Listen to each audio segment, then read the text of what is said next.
मैं देख रहा था कि मुशीर ख़जाना जो कहा जा रहा है करीब अब वज़ीर ख़जाना दोबारा बन जाएंगे, क्योंकि सेनेट से उनको लाने की पूरी कोशिश हो गई है। इस्तीफ़ा भी सेनेटर साहब का एक आ गया है, जहाँ से कहा जा रहा है उनको इलेक्शन में हिस्सा दिलवा कर और फिर सेनेटर बनवा कर उनको वज़ीर ख़जाना बनाया जाएगा शौकत तरीन साहब को। शौकत तरीन साहब ने प्रेस कॉन्फ्रेंस की IMF से मुज़ाकरात की कामयाबी के हवाले से, और उसमें कहा जी शेर आया शेर आया शेर आया। फिर कहा जी मैं अपने बारे में बात नहीं कर रहा।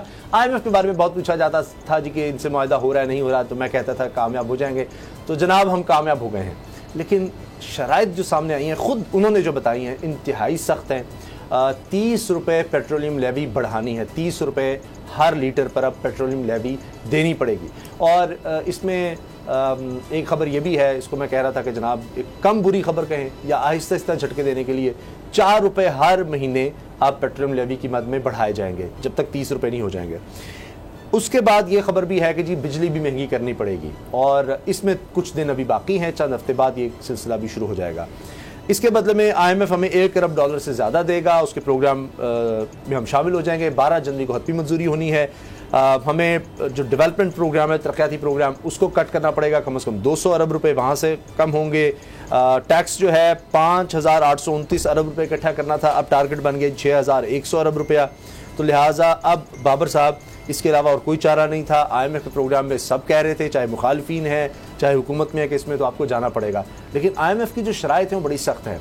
माहिरीन ये कहते हैं कि ये सख्त शराइत इस वजह से भी हैं कि इमरान खान साहब ने जो डू मोर कहा था, जो अफगानिस्तान का मामला है, उस पर हम उस तरह अमेरिका के साथ नहीं चले, तो ये भी एक रोल है, कोई माने ना माने, कि IMF ने इतनी ज़्यादा सख्त शराइत रखी हैं। उसामा साहब, जितनी करप्शन इस सेक्टर में हो रही है ना, इतनी पाकिस्तान की हिस्ट्री में कहीं और करप्शन नहीं हुई। खरबों रुपए की करप्शन हो रही है। मैं IMF को क्यों रहूं, मैं IMF की बात क्यों करूं? क्या मेरा अपना घर ठीक है? आप NTDC की मैं आपको बात करा देता हूं। NTDC का क्या वो पीछे से जहाँ से बिजली जनरेट हो रही है उसकी तरसील है तुम्हारी सारी डिस्को तक, ये NTDC करती है। जी। NTDC का जो बोर्ड ऑफ डायरेक्टर था वो देख लें, जितनी IPP है उन सब के नुमाइंदे उस बोर्ड ऑफ डायरेक्टर में हैं। अभी पीछे उन्होंने उसका एक जो चेयरमैन रखा, वो चेयरमैन जो है उसकी हायरिंग के लिए सारी दुनिया में इश्तिहार दिए गए, बाहर से एक बंदा बुलवाया गया, $15,000 उसको सैलरी दी गई। उसकी सिलेक्शन का के लिए जो मीटिंग की गई उसका बिल $1.5 करोड़ रुपया था। जो उसकी सिलेक्शन के लिए मीटिंग की गई, उन मीटिंग का बिल $1.5 करोड़ रुपया था। और उसके बाद वो 3 महीने के बाद $1.5 करोड़ रुपया खर्च करके उसको रखा गया। 3 महीने के बाद उसे कहा गया अब तुम इस्तीफा दे दो।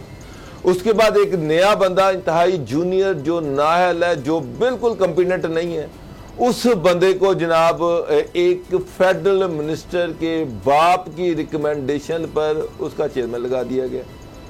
ये आप इस दौर की बात कर मैं अभी आज की बात कर रहा हूं। पहले ये मामला 2 दफा कैबिनेट में आया, 2 दफा कैबिनेट में उस पर ऑब्जेक्शन लगे। अल्टीमेटली उसी बंदे को जिस पे ऑब्जेक्शन कैबिनेट लगा रही थी उसी को हायर कर लिया गया, उसी को रख लिया गया। वो बंदा जो कि 2 महीने के बाद रिटायर हो रहा है, उसके बाद वो एक्सटेंशन पे चलेगा। अब समझ साहब, जब आपके अपने घर में अरबों रुपए की करप्शन हो रही है, 3,000 अरब रुपया जो है वो आपका सर्कुलर डेट चला गया है। जो सर्कुलर जिन्होंने देना है उनके नुमाइंदे जो है वो NTDC में बोर्ड ऑफ डायरेक्टर में बैठे हुए हैं, और वो सारे IPP जो है उनका जो इंटरेस्ट है उसको वॉच कर रहे हैं। करप्शन की गढ़ वो सारी जगह बनी हुई है।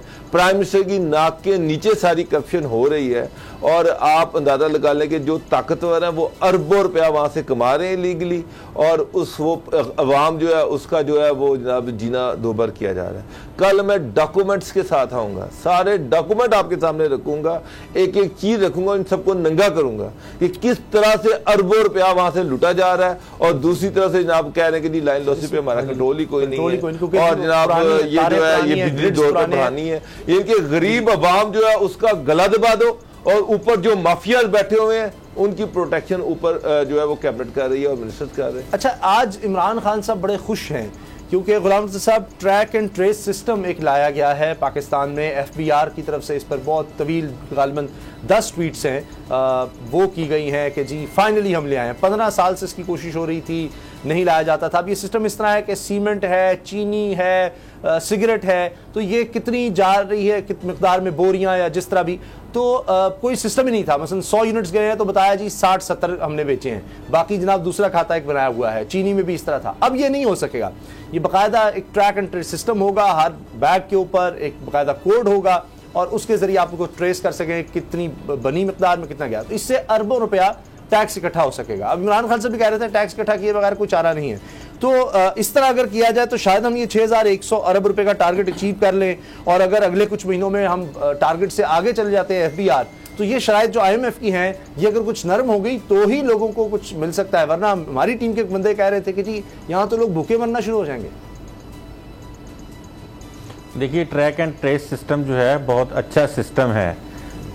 इसी तरह से ये जैसे कहा जा रहा था कि EVM जो है हम लाना चाहते हैं और ले आए, आपके पास इसी तरह की एक मशीन है जो हर पेट्रोल पंप के ऊपर लगी हुई है। आप पूरे इस्लामाबाद, पूरे रावलपिंडी, पूरा लाहौर, गुजरांवाला, बावलपुर, पूरे पंजाब में, हर जगह पूरे मुल्क में चले जाएं, मुझे सिवाय 1% पंप्स के आपको पैमाना पूरा नहीं मिलेगा। ऐसे ही आप जिधर मर्जी जाके चेक कर लें, या आपको वो जो मिकदार है अगर वो पूरी है तो आपको जो उसकी मिक्सिंग है उसमें फ़र्क होगा। हम यूरो 2, यूरो 3 पे लोग चल रहे हैं और हम कौन से फ्यूल्स के ऊपर चल रहे हैं। तो ट्रैक एंड ट्रेस सिस्टम की मैं ये नहीं कि मुखालफत कर रहा हूँ, लेकिन जिस तरह से हमने पेट्रोल पंपों की मशीनरी को आगे पीछे कर लिया है, ट्रेस एंड ट्रैक सिस्टम जो है वो भी ऐसे ही, वो वज़ीर आज़म साहब को ब्रीफिंग देते हैं, वो सीधे आदमी हैं, वो कहते हैं बस ठीक है जी, अब इंशाल्लाह 10,000 अरब हम इकट्ठा कर लेंगे। पता चलता है कि पहले से भी 500-700 अरब कम हो गया है। ये जितने भी आप सिस्टम लगाते जाएं, आप ये देख लें कि जब भी कोई FBR का चेयरमैन ऐसा आता है जो स्टेक होल्डर को साथ बिठाता है, जो उनको एतमाद में लेता है और उनको टारगेट बता देता है कि ये टारगेट है, वो फिर अगर वो तमाम डिसाइड कर लें आपस में बैठ के कि हाँ ठीक है जी आपका टारगेट पूरा होगा, तो वो 200-400 अरब ज़्यादा ही हो जाता है, टारगेट से ऊपर चले जाते हैं। अगर आप ये करते हैं कि हर अदारे में, आज भी मुझे ये बताएं कि लोगों को नहीं पता, ट्रैक एंड ट्रेस सिस्टम तो ऑलरेडी लगा हुआ है। हर बड़े आपके कारखाने में एक्साइज का एक बंदा बैठा हुआ है, वो गिन रहा है कि कितने ट्रक बाहर निकल रहे हैं, वो रजिस्टर में एंट्री कर रहा है। ट्रैक एंड ट्रेस सिस्टम तो उसने एक और तब हमें फायदा देगा सर, जिसमें वो एक और चीज की एंट्री करता है, वो नोटों की एंट्री उसमें चली जाती है, तो फिर तो उसने जो मर्जी रजिस्टर में लिखवा देना। देखें, बात ये है ना कि मशीनों के ऊपर, मशीनें चलानी किसने है, मशीन को आगे पीछे कौन करेगा, वो बंदों नहीं करना है। और उसके अलावा आपको कैसे नहीं पता चलता कि एक अगर घी मिल जो है 1 लाख टन वो ऑयल मंगवाती है अपनी एक मिल के लिए, आपको पता है कि 1 लाख टन से वो कितना ऑयल बना के बाहर निकालेगी। जिस वक्त वो ऑयल लेके आते हैं उसके उसी वक्त उनके ऊपर ड्यूटियां और सेल टैक्स और बाकी सारी चीज़ें इम्पोज कर दी जाएं कि भाई आप इसको आप डंप करो या रखो, ये क्योंकि एंड कंज्यूमर ने तो भरना है उसको। सर जी बिल्कुल ठीक है, क्या वो खजाने में जा रहा है, नहीं जा रहा है, तरीके हो सकते हैं, किसी और के नाम पर मंगवा लिया थोड़ा थोड़ा करके। अच्छा मुझे ये बताएं, ये जो पेट्रोलियम लेवी का मैं देख रहा था सर कि 4 रुपए हर महीने अब बढ़ाना है इसको, पेट्रोल सर 150 पर तकरीबन पहुंच चुका है। अब इसमें एक ही चीज है कि दुआ की जाए कि इंटरनेशनल मार्केट में तेल की कीमतें बहुत नीचे आ जाए, बिल्कुल ही ऐसा कुछ स्लंप सा आ जाए, तो तभी कोई रिलीफ मिल सकता है कि यानी इंटरनेशनल मार्केट में इतनी नीचे चली जाए कि पेट्रोल में अभी 30 रुपए भी कर दें तो शायद ये 150 ही रहे या 160-170 पे मिल जाए, वरना ये तो ये गुलाम साहब हर चीज की कीमत बढ़ जाएगी।